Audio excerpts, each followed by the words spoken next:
ఆంధ్ర తెలంగాణలో తక్కువ ఫీజులతో high quality results ఇస్తున్న ఏకైక సంస్థ తిరుమల్ ఐఏఎస్ ఇన్స్టిట్యూట్. తిరుపతి లడ్డూ వివాదంపై సుప్రీంకోర్టు ఆదేశాలు స్వాగతిస్తున్నామని విశ్వ హిందూ పరిషత్ తెలంగాణ నేతలు అన్నారు.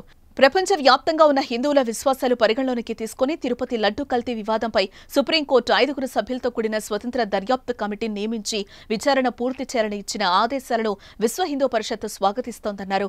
ఈ వివాదం వెలుగు చూసిన నాటి నుండి స్వతంత్ర దర్యాప్తు కోసం విశ్వ హిందూ పరిషత్ డిమాండ్ చేసిందని గుర్తు చేశారు. ఈ దర్యాప్తు ద్వారా సత్యం వెలుగు చూస్తుందని భక్తులు విశ్వసిస్తున్నారు. రాజకీయ జోక్యంపై కూడా సుప్రీంకోర్టు చేసిన వ్యాఖ్యలు రాబో రోజుల్లో ప్రీ హిందూ టెంపుల్స్ విషయంలో ఒక ముందడుగుగా విహెచ్పి అభిప్రాయపడుతోందని అభిప్రాయపడ్డారు. ఈ రోజున 5 సభ్యులతోటి కూడుకున్నటువంటి స్వతంత్ర దర్యాప్తు సంస్థ ఏర్పాటు చేయాలని ఇచ్చినటువంటి ఆదేశాలను విశ్వ హిందూ పరిషత్తు స్వాగతిస్తూ ఉంది.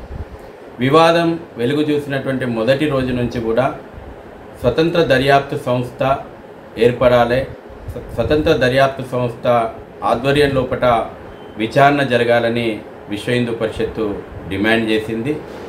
ఈ దర్యాప్తు సంస్థ ద్వారా సత్యం వెలుగు చూస్తుంది అనేటువంటి విశ్వాసం భక్తుల లోపట నెలకొని ఉన్నటువంటి విషయం ఇక్కడ మనం గమనించాలి. తిరుపతి విషయం లోపట రాజకీయాల జోక్యం పైన చాలా గంభీరమైనటువంటి వ్యాఖ్యలు చేసింది. దేవాలయాలు రాజకీయ పునరావాస కేంద్రాలుగా మార్చిన ఈ ప్రభుత్వాలు, అందుకే మేము మొదటి నుంచి కూడా దేవాలయాలపైన ప్రభుత్వ పెత్తనం వైదొలగాలని విశ్వ హిందూ పరిషత్ డిమాండ్ చేస్తూ ఉంది. ఆ దిశగా అనేక ఉద్యమాలు కూడా మేము నడుపుతూ ఉన్నాము. రాబోయే రోజుల్లోపట ఫ్రీ హిందూ టెంపుల్స్ ఉద్యమానికి సుప్రీంకోర్టు వ్యాఖ్యలు దోహదం చేస్తాయని చెప్పేసి మేము అభిప్రాయపడతాము.